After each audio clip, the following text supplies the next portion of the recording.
students, how are you all and how's everything going? I hope you all are doing perfect and enjoying your studies too. So student, before starting the session, let me introduce myself to you. This is Pooja Rawat with you, and today we are going to learn about an interesting topic of English grammar. So our today's topic is subject and predicate. Let's learn it. Every complete sentence is like a complete thought, but how is that thought formed? It is formed by combining two essential parts, subject and predicate. Understanding these two parts is the first step towards mastering sentence formation. So इनके बारे में जान लेंगे अगर आप, तो आप समझ लो कि आप सेंटेंस फॉर्मेशन में मास्टरिंग कर लेंगे, क्योंकि सेंटेंसेस में आपको अपने थॉट्स को कन्वे करना बहुत ही ज़रूरी होता है. इसीलिए ये दोनों जो हैं ये सेंटेंस के बहुत इंपॉर्टेंट पार्ट माने जाते हैं. अब सब्जेक्ट क्या होता है? What is a subject? The subject is the part of sentence that tells us who or what the sentence is about. जहाँ पे आपको इनका आंसर मिल जाएगा, मतलब आपको पता चल गया कि सेंटेंस में सब्जेक्ट क्या है. It usually contains a noun or pronoun and may include describing words.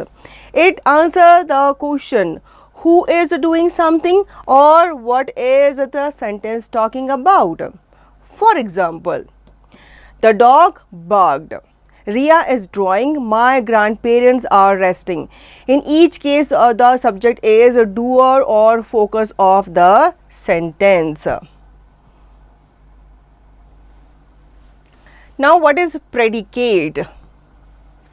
The predicate is the part of sentence that tells us something about the subject. It always contains a verb and may also include other words that complete the meaning. So predicate जो होता है वो ऐसा part होता है sentence का जो हमें बताता है सेंटेंस के बारे में कि सेंटेंस क्या कर रहा है. ठीक है. It always contain a verb. हमेशा इसमें एक वर्ब ज़रूर होता है, एक्शन वर्ड ज़रूर होता है. And may also include other words that complete the meaning. It answer what is being said about the subject. ये हमें बताता है सब्जेक्ट के बारे में क्या कहा गया है. For example, the dog barked loudly. अब डॉग क्या हो गया, यहाँ पे सब्जेक्ट हो गया. अब उसके बारे में बताया जा रहा है कि वो क्या कर रहा है. Barked loudly. My grandfather is resting on the sofa. Ria is drawing a picture. The predicate tells what the subject does, has or is. So ये हमें बताता है सब्जेक्ट के बारे में कि वो क्या कर रहा है और वो क्या है और उसके पास क्या है. ठीक है. नॉलेज पार्ट पे आ जाते हैं. In imperative sentences the subject you is understood. ये हम प्रीवियस क्लासेस में भी पढ़ चुके हैं. जब आप किसी को कमांड दे रहे होते हो या रिक्वेस्ट कर रहे होते हो तो वहाँ पे आपका यू जो है वो ऑलरेडी अंडरस्टूड होता है. हालांकि वो वहाँ पे होता नहीं है, लेकिन उसमें हम ऐसा मान लेते हैं कि यहाँ पे यू के बारे में ही या आपसे ही कहा गया है. For example, open the door. You open the door. ठीक है. तो आपसे ही कहा गया है open the door. In interrogative और poetic sentences the subject may come after the verb. For example, where are the keys. अब आ जाते हैं टाइप्स ऑफ सब्जेक्ट्स पे. Simple subject, the main verb और नाउन और प्रोनाउन इज द सब्जेक्ट. ठीक है. हम पहले भी पढ़ चुके हैं. नाउन और प्रोनाउन आपका सब्जेक्ट होता है. For example, the tall boy kick the ball. Simple subject यहाँ पे क्या है? बॉय है.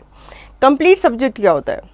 It includes the simple subject and all it's modifiers describing words. इसमें आपका सिंपल सब्जेक्ट तो होता ही है, साथ ही साथ उसके मॉडिफायर्स भी होते हैं. मॉडिफायर्स यानी कि describing words. For example, the tall boy with curly hair kick the ball. अब बॉय ऊपर था, लेकिन अब क्या कर दिया, उसको और डिस्क्राइब कर दिया. The tall boy with curly hair. और अच्छे से वो जो टॉल बॉय है जिसके कर्ली हेयर है, kick the ball. Complete subject, the tall boy with curly hair. Now types of predicates. First is simple predicate. It is the main verb for or a verb phrase in the sentence. For example, she sings. He is reading. Simple है बिल्कुल. ठीक है. अब इसी में आपका complete predicate आ जाता है. It includes the verb and all words that describe the action और स्टेट ऑफ द सब्जेक्ट. ये सब्जेक्ट के बारे में और अच्छे से डिस्क्राइब करते हैं. जैसे कि for example, she sings beautifully in the choir. He is reading a mystery novel silently. अब आ जाते हैं पार्ट्स ऑफ प्रेडिकेट पे। A complete predicate may contain more words than just the verb. It can include verb. It is the main action word or state of being. For example, the bird fly. Children are there. Object. It is the noun or pronoun that receives the action. For example, she reads a book.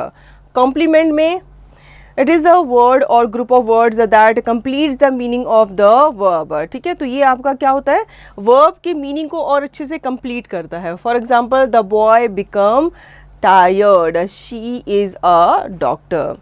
Modifiers क्या होते हैं, these are the words that add more details. ठीक है, हमने पहले भी पढ़ा है, मोर डिटेल जो है एक्शन के बारे में ऐड करते हैं। And tell when, where, how or how often something happens. For example, they play in the evening. ठीक है, वो खेलते हैं, कब खेलते हैं, इवनिंग में खेलते हैं। She dances gracefully. Now read this sentence. Rohan is playing cricket in the field. तो यहाँ पे सब्जेक्ट क्या हो गया, रोहन हो गया। Predicate is playing cricket in the field. Verb हमारा क्या है, is playing।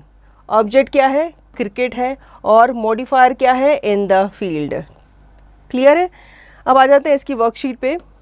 Circle the subject and underline the predicate in each sentence. So circle करना है आपको सब्जेक्ट्स को। सो द स्टार्स सब्जेक्ट हो गया आपका, अंडरलाइन करना है आपको प्रेडिकेट को, ट्विंकल्ड इन द स्काई। इसी तरीके से आप बाकी सेंटेंसेस को भी कंप्लीट करेंगे सब्जेक्ट एंड प्रेडिकेट को अलग अलग लिख के। अब आ जाते हैं फिल इन द ब्लैंक्स पे। Fill in the blanks with a suitable subject और प्रेडिकेट। ठीक है, कहीं पे आप देख रहे हैं सब्जेक्ट मिसिंग है, कहीं पे आप देख रहे हैं प्रेडिकेट मिसिंग है। Dash went to the market. So आप यहाँ पे बॉय लिख सकते हैं, the boy went to the market, the baby is crying loudly. इस तरीके से आप कुछ भी सेंटेंस बना सकते हैं। The baby is playing, the baby is eating, कुछ भी। Worksheet 2, identify parts of predicates, verb, object, complement और मॉडिफायर वेरेवर प्रेजेंट। अब आपको क्या करना है, इन सेंटेंसेस को ध्यान से पढ़ना है और बताना है कि यहाँ पे जो प्रेडिकेट है उसका कौन सा पार्ट है, वर्ब है, ऑब्जेक्ट है, कॉम्प्लीमेंट है या फिर मॉडिफायर है। सो द बॉय तो सब्जेक्ट हो गया। अब kicked the ball, so ball यहाँ पे क्या हो गया, ऑब्जेक्ट हो गया। एंड आपका यहाँ पे जो किक्ड है वो आपका कॉम्प्लीमेंट हो गया। ठीक है, इसी तरीके से बाकी सेंटेंसेस को भी आप पढ़ेंगे और बताएंगे कि इसमें क्या ऑब्जेक्ट है, क्या कॉम्प्लीमेंट है और क्या मॉडिफायर।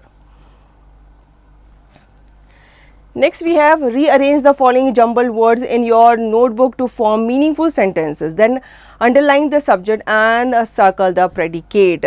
So first है हमारा delicious baked chocolate cake my mother.